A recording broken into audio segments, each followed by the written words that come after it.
So let's talk about the Operation Bravo cohort you have coming up. Sure. What is the dynamic difference, and what are you expecting in the dynamic difference having women have this experience versus the experiences that men together might have? What's going to be the significance of having a bunch of women veterans come together and have these experiences? The story needs to be told. It's as simple as that. There's a strange thing that happens in the veteran community with specifically our interaction with the civilian community, where for whatever reason, female veterans are given short shrift.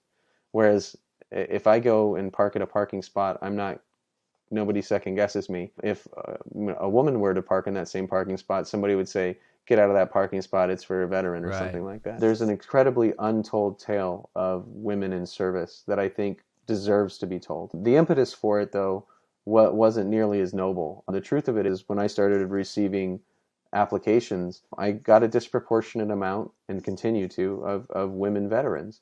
And one of the through lines for those applications was military sexual Mm. trauma, which is something that I didn't really have much connection with or understanding of. But it seems to be fairly prevalent in the military for women. And while women make up something like a tenth of the total fighting force across all services, military sexual trauma in their ranks sits at something around Wow. 60%. And again, I bet that's underreported. And so when I started receiving these applications, the first question I had to ask myself is, why am I getting all these women? And then the second question was, why is there a through line of military sexual trauma? And then I started looking up the expressions of military sexual trauma, or sexual trauma in general, with the American Psychological Association. And wouldn't you, it seems to express itself exactly along the same parameters, and might even simply be another expression of PTSD. And I thought to myself, if this was really powerful for me and I can sleep again, and it repaired my brain enough that I don't feel forgetful anymore and that I can string together coherent sentences, I imagine that these women would find the same benefit in healing. And then the question came, well, how do you deliver this container? What does this container look like? The first thing that we changed was, the first group was called a fire team. One of the big pieces of feedback from the fire team was, we don't want to be in a fire team. It implies that we're unequal. I see. And it's one of these things where we're all supposed to be on equal footing here. And I said, no, it's not about that. It's about taking the best parts of those things, but that doesn't matter. The truth was, that was very good feedback. So moving forward, they're cohorts, they're classes. But for the women's journey themselves, what does that mean? We've completely redesigned the curriculum with military sexual trauma in mind. We have tried very hard to mold and shape our program to encourage this different container as it needs to be built. And by that, instead of having, firstly, it's not integrated, it's all women. Secondly, we're not working with the same male.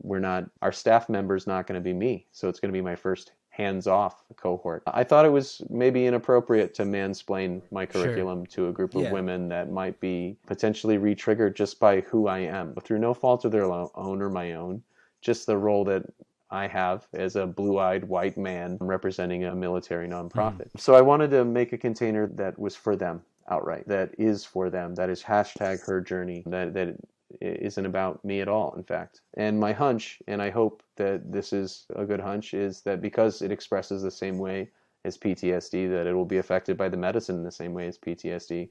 But there aren't studies, Mhm. there isn't research. And for me, that I understand and hear the ethical quandary that poses, but the reality, this is the good kind of trouble to be in. I'm trying to save lives, and that means that we're going to take some stabs at recovery options that maybe haven't been offered. And the other side of that coin is, if we don't, we lose more men and women every day. Absolutely. But yeah, we fundamentally have shifted the programming to accommodate for that new journey, that new mission, and ultimately, hopefully, a storytelling and recovery platform for each of those women individually. Yeah, I can imagine how much value women's circles can generate just for each other. And that seems like it seems like a more apt and appropriate thing for women to expect to be in a circle with other women rather than with men. I think we have a really closed off mentality. I don't need anyone to know my business. I got a closed heart to the world. And I think opening our hearts and being vulnerable is a really hard thing for men to do in generally speaking.